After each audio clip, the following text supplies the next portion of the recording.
my mind betrayed me. My mind betrayed me because I betrayed it first. And experiencing psychosis really shattered my reality. I was barefoot in a street, going insane. Michelle was gone.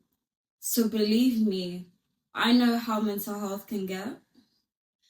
I went a bit mad, I did, but it's not just about being mad. It's an illness, and as much as I can laugh at it now and just feel I'm grateful for that experience, but it taught me a lot, and we are going to speak about that experience and how I healed my mind. Quick introduction to me. I am Michellee.chirume. I am a mental health coach and a fashion content creator, and my mission is for us to all thrive despite our mental illness. So today we are going to discuss how we're going to heal our mind, because what? Mental illness will not win, and we are still writing our story, meaning we are not going to get caught up on what the labels are saying, or what medication we have to stay on, or what the doctors are telling us. It's helpful to be diagnosed, but what is not helpful is to label yourself and end your story there and make yourself smaller and smaller. So today we are going to talk about how I healed from psychosis and how I got my mental health back and my mind back. And girl, I am thriving even though I have bipolar disorder. So that means you can thrive too if you have bipolar disorder or another mental illness, because it is not taking the crown from us. Period. But yeah, let's get into it. Let's take it back. So 19 going 20, I lost my mind. As you already know, if you know me, I lost my mind, and I openly claim it. And some people will find shame and guilt from that, but what I'm going to say to you is there is power in your story, and there's power of being you, and hiding away and feeling shame for your story is actually the most poisonous thing you could do. But taking it back to when I was 19, turning 20, I got sectioned because it started with me slowly losing my mind. I didn't sleep for days. And when I was 19, I was also smoking cannabis, which can also give you a drug-induced psychosis. So I was not sleeping, which can really accelerate your mental illness. That's why I always recommend sleep is the most important thing. It's medicine. Lost my mind slowly. Each day I was losing it. I was out of touch with reality. I was having a delusion that people were after me, my family are gonna get killed, or my family are dying. I was in a relationship as well. I was having these delusions about that. He was a very toxic person and was not helpful at all. But I was slowly losing my mind. And what actually got me in hospital was, one of my delusions was, I thought I was kidnapped by my family. And I went barefoot into the street, knocked on neighbors' door, asking them to call the police. I was asking them to call the police. I was like, please call the police. They're trying to kidnap me. Something bad is happening. It was this constant theme of something bad is going to happen. Something bad is going to happen. I was in a delusion, and I was out of touch with reality, from reality. And I was just believing these things. And I was barefoot, barely with just one long dress, and my hair was a mess. Which makes no sense, because me, Michelle, I like to keep up appearances. I like looking nice. You know, I'm a fashion girl. I like looking nice. I like being that girl, because I am. So that wasn't Michelle. Michelle was gone in that point. Like, police came, they didn't arrest me. They just let me in their car, and they drove me to a hospital. and they were interviewing me, and during the interview I was going insane. I was telling them, I need to leave. My family are gonna die. Someone's killing them. I had all these delusions to the point where I was panicking about my whole entire family for a whole day, no sleep again, for a whole day. And because with hospitals, sometimes when they're in full capacity, they might put you in a holding room. So I was in a holding room the thing is, my memory of those events, although I do remember, there's some parts I can tell my mind was not there, because all I can explain to you right now was I was so distressed and so caught up in my mind's delusions that I was not even present. I was not in the present moment. I couldn't even tell you how the room properly looked like. But all I know is I was pacing up and down. I was being supervised by one staff, and I lost it completely, out of touch, or like with reality, out of touch. That was my first admission into hospital, and from there I moved from hospital to hospital. So when I say I had a full psychosis, full drug-induced psychosis, but also related to trauma and sleep deprivation. All of this is why I am the person to talk to you when it comes to getting your mind right. And maybe your situation is not as extreme as mine, or could be more extreme, but I'm here to give you practical tools on how you can start healing your mind. And disclaimer, this is not going to take a week. This is not going to even take a month. And it may not even take 6 months. It may. If you're lucky, it might take 6 months, sure. A lot can happen in 6 months, so it might happen all. But this is a time does heal. You need to allow time to do what it does best, which is heal. But you're not just going to let the time pass. You are actually going to be intentional and take back control of your mind and take back control of your life. So first thing I'm going to start saying is create structure in your life. And structure, you're going to think like, Michelle, what the hell? Are we really going to start there? Yes, we're going to start there, because when dealing with mental illness and a dysregulated nervous system, we need to bring some structure, because structure equals safety. Structure equals predictability. And when you're safe and you have structure and you know this is a routine for yourself, you can actually help your mental health. It's not the cure, but it's part of the cure. So when I say structure, this is going to be annoying, because I'm not going to lie, I was so ill to the point where I was skeptical of medication. But you may, in this period, if you're in a psychosis or if you are struggling with your mental illness, you need to take your medication. And the reason why you need to take your medication is your medication is helping the imbalances in your brain, because as much as mental illnesses caused by trauma at times and other factors, the brain's chemicals can make the situation worse. And what those medications, girl, I'm not a doctor, but from what I research and what I've learned from my own experience is the medication actually helps improve those chemical imbalances, improves. So whilst you're doing the psychotherapy such as CBT, whilst you're doing the things that we're going to discuss today, having your medication consistently will help your healing journey. So with structure, the reason why I'm talking about medication, have your structures fit in with your medication timing. So when I say structure, I mean having a morning routine and having an evening routine. But if that sounds too demanding or overstimulating, I'll say first start with a morning routine. Start with a morning routine that keeps you grounded, balanced, and in control. And if you suffer with anxiety, for instance, have a practice that keeps you grounded and connect with your breath. Because the thing is, with mental illness and trauma, it's stored in the body and it stays there sometimes.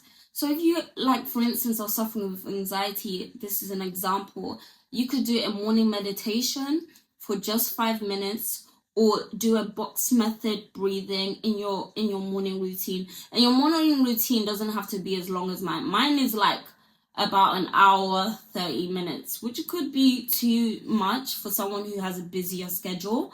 So even just 30 minutes, if that even means you have to wake up early, this is for yourself, and you deserve that love. You deserve that time of being uninterrupted and more focused on giving back to yourself. So having that structure will give your brain safety. It will give it something to also look forward to. Like, this is like a win. It's like a small win that I woke up earlier in order to have a slower morning, in order to take time for myself, take my medication, shower because I love myself. And even if right now you feel like, I don't really love myself though, I am gonna be so honest, because I was there at some point. There is a small part of you that loves you. There is a small part that loves you. And the reason why I say there's a small part that loves you is you wouldn't have clicked on this video if you didn't love yourself. You wouldn't be actively seeking answers if you didn't love yourself. You wouldn't have got out of bed and got your phone out if you didn't love yourself. There is a part, it may be a small part, but there is a part of you that loves you. And the way structure helped me is having structure of, and let's not even just talk about structure as routines, even having the structure of having a friend to lean on, like maybe a weekly call. If you have someone, if you don't have someone, I'm here. But if you do have someone, you can do like a weekly call where you have that structure on, if everything is becoming overwhelming, I'm going to offload and speak to someone that cares and is going to be there. And I'm that person if you don't have that person. Or even if you do have that person and you have a fear of overburdening, and I've had that fear before myself, I am here. But yeah, structure helps a lot. Take your medication as advised. And if your medication is not working for you, speak to your doctor. Be fully transparent, because they are there to help you, not to make you worse. Their sole mission is, how do we treat this person with this diagnosis? They may not care in the aspects of what got you there, but they care in terms of they want you to be better, so you are no longer a client. That's their goal. So take your medication. If it's not working, you speak up. If the morning routines are too intense, do evening routines. If the evening routines is too intense, have a structured, something that adds structure to your day, really keeps your mental, it really helps. That's all. And I'm coming from a lens of, I lost my mind, as in I was projected to stay in the hospital for 6 months of my life. They were going to section me for 6 months of my life, but I was, God willing, God blessed my mind and the medication and the doctors and the support system I had.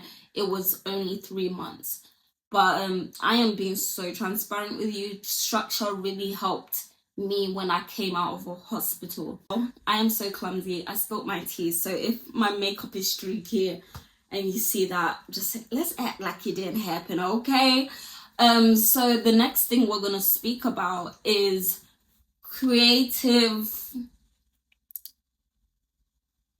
connecting to your creativity.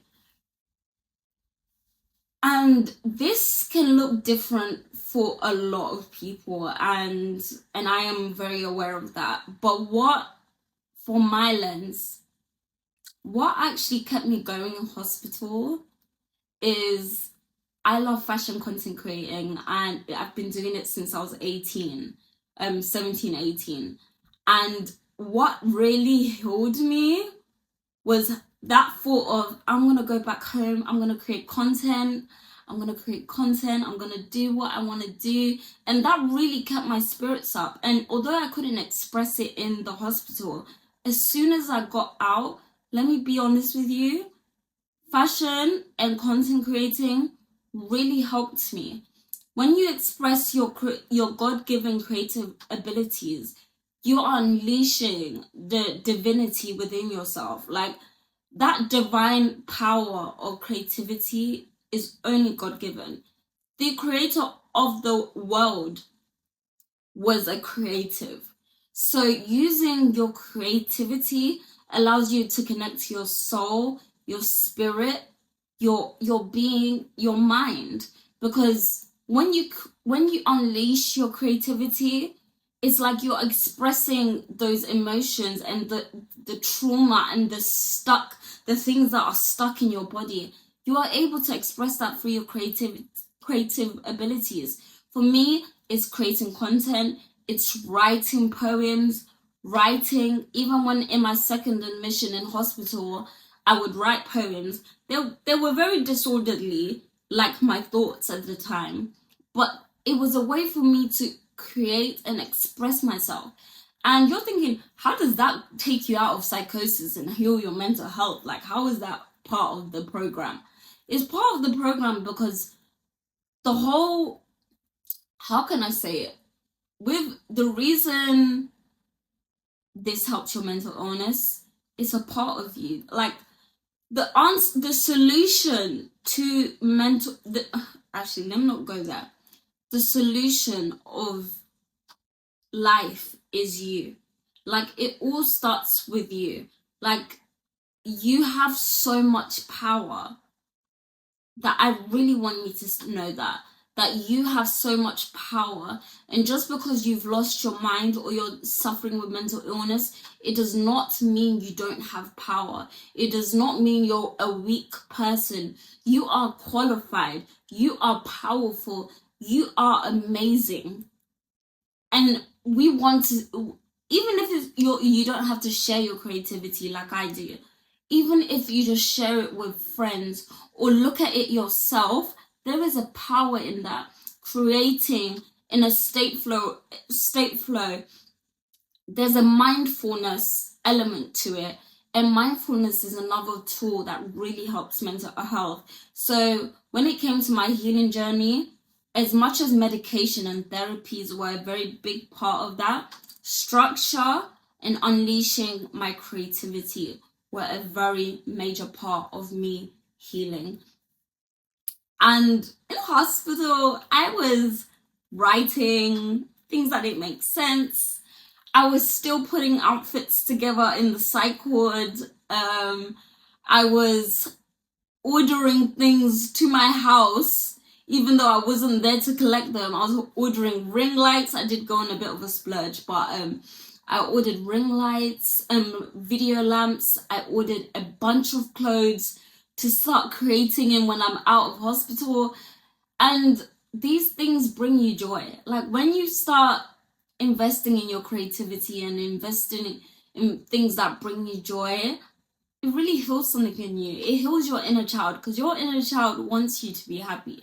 Your inner child is looking for excitement and joy. And connecting to your creative abilities allows you to really just like, wow, there's so much to look forward to, because there's so much I can develop in myself creatively. English escapes. Again, I'm so clumsy. Creativity. Anyway, you know what I mean. Creativity really heals. It does. And I want you to connect to that self. If you're an artist, paint. If you're a writer, write. If you are a fashionista, style outfits and take pictures, even if you don't want to share it. Just create. That's what I'm going to leave you with. Let's go into the next tip. step of healing, next step of healing your mind is gonna be a very vulnerable thing for us to talk about, and that is to stop anything that is declining your mental health. That means stop smoking weed, drinking alcohol, not sleeping, toxic friends, anything that trigger your trauma. Immediately cut it off. If it's a struggle to, and that is very real, because I'm going to be honest, what was a struggle for me at some point was cutting off cannabis completely, because I was in a household where that was normalized. I was in environments that was normalized. So making the decision to say I don't smoke weed, it took some time. But just because you fail the first time does not mean you shouldn't try the second time. With quitting things that are declining your mental health, it takes time, but it's the intention that matters. And it's the way you speak to yourself about ending it. You need to be patient with yourself, but you also need to be real with yourself. And if you being real with yourself is, if I go to those environments, am I going to be more inclined to smoke or drink or whatever it is for you? Yes, I will. So what do? You avoid those places and you don't go. And that is a part of self-love, with being powerful with your no's and being powerful with your yes. So yeah, I would say cut it out. These things are slowly killing you. And the thing is, just because you see someone else handling it and they don't have issues, doesn't mean you should follow and think, oh, but it's not that deep. Like, they're able to do it all the time and they're fine. But you're different. We are all different. We have different genetics. We have different predispositions, or whatever the word is. English sometimes escapes me, but we have different bodies, different BMIs, genetics, mind structures, everything. We have different stuff. So what may make someone else vulnerable might not make you vulnerable, but what makes you vulnerable might not make someone else vulnerable. So it's so important for you to be real with yourself and stop doing anything that is affecting your mental health. Because even if it seems like, oh, but this time it's not affecting it, it's actually accumulation. It's the accumulation that can actually create a bigger decline in the future. So it's we need to step away from instant gratification and think about the delayed gratification. We need to think about the long term. In order for us to thrive with our mental illness, it's not ours, but in order to overcome mental illness, we need to think of the future. So everything you're doing today is going to get you somewhere. And I'm a big advocate for this, because I had made decisions in my past where my smoking weed every day to try and fall asleep because I couldn't fall asleep, it ended up with me having a drug-induced psychosis. So what I'm trying to say, my point is that these things are affecting you, and you have the strength to step away. You have the power, and I believe in you. You have the power to overcome this. I just know it, my love. Honestly, I believe in you, and I believe you have the strength to do it, because I had the strength to do it. And you might think, oh, but I'm not you. That's very valid. You're not me. But because I've overcome it, and I was at some point in fact, I really wish I could have taken you. I really wish you were there to see where I was. Because where I was then and where I am now, you would be like, that doesn't make sense. So I'm telling you, trust me, you can do it. Because now I have a life free from weed, free from alcohol. In fact, alcohol has never been an issue for me. I'm just personally not drinking alcohol because it's not good for my mental health, because I have bipolar disorder, and having alcohol can really, really mess with your medication and stuff like that. So I only have it on holidays. But I'm free of those things. I'm free of toxic people. I'm free of toxic habits. And what that has helped me is have a better mind and better clarity. Like, being sober is amazing.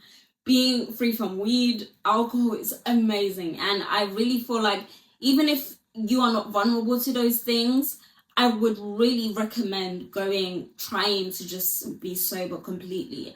And with me, alcohol has a different meaning to me because I had a parent that would abuse alcohol. So the meaning to me may be different to the meaning to you. So you may not have to cut it out completely or limit it.